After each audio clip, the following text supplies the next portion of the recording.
আসসালামু আলাইকুম ওয়া রাহমাতুল্লাহি ওয়া বারাকাতুহু।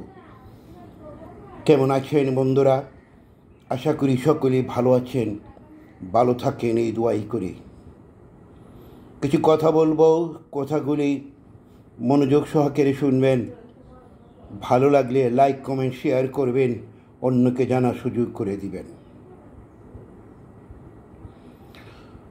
কথা বলছিলাম আমেরিকার হেনরি কিসিঞ্জারের ব্যাপারে একটি গল্প। উনি যখন চীন সফর করতে গেলেন, তখন চীনের নেতা মাও সেতুংয়ের সাথে ওনার অনেকক্ষণ কথাবার্তা হলো। এক পর্যায়ে হেনরি কিসিঞ্জার বললেন, আপনার দেশ থেকে আমি কিছু শ্রমিক নিতে চাই, যদি আপনি অনুমতি দেন এবং আমাদের সাথে বন্ধুত্ব আরও গভীর হবে, আসুন আমরা এই কাজটা করি। উত্তরে মাও সেতুং বলেছিলেন, হ্যাঁ, আমি আপনাকে শ্রমিক দেব, তবে সেই শ্রমিকগুলি হবে সব মহিলা, কোনো পুরুষ শ্রমিক আমি আপনাকে দেব না। হেনরি কিসিঞ্জার বুঝতে পেরেছিলেন যে এর গভীরে বিরাট একটা ষড়যন্ত্র লুকিয়ে আছে।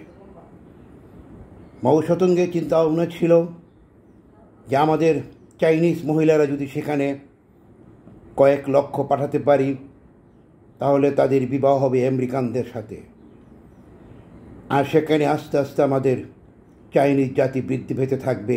একসময় আমেরিকাও চাইনিজে ভরপুর হয়ে যাবে, আমেরিকাও আমার হয়ে যাবে।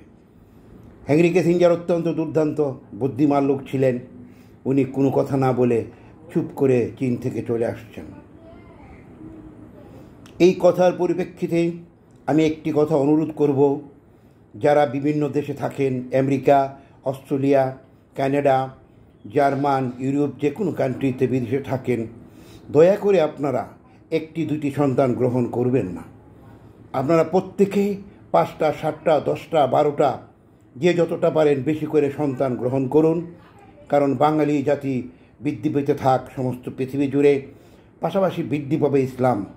মনে রাখবেন, নবীজি বলেছেন হাসরের দিন সবচেয়ে বেশি আমার উম্মত হবে, কারণ আমার উম্মতেরা অধিক সন্তান গ্রহণ করবে। কাজেই আমার নবীর কথা মতন আমি বিদেশে যারা থাকেন তাদের সবাইকে অনুরোধ করব, বউ বাচ্চা নিয়ে যারা থাকেন একটি দুটি সন্তান নিয়ে আপনারা জন্ম নিবন্ধন করবেন না, সন্তান উৎপাদন অব্যাহত রাখুন। মনে করেন যদি আমেরিকাতে যদি আমাদের 2 লক্ষ লোক থাকে, যদি প্রত্যেকের ঘরে 6টা 7টা 8টা 10টা 12টা করে সন্তান হয়, তাহলে ধীরে ধীরে একসময় আমেরিকাও আমাদের মতন বাংলাদেশ হয়ে যাবে এবং সেখানে ইসলাম প্রচার হয়ে যাবে। তাই সবাইকে অনুরোধ করব, যারা বাহিরে আছেন দয়া করে আপনারা বেশি বেশি করে সন্তান গ্রহণ করুন। আশা করি আমার কথাটা আপনাদের পছন্দ হবে, ভালো লাগবে এবং সবাইকে লাইক কমেন্ট শেয়ার করে জানার সুযোগ করে দিবেন। ধন্যবাদ সবাইকে।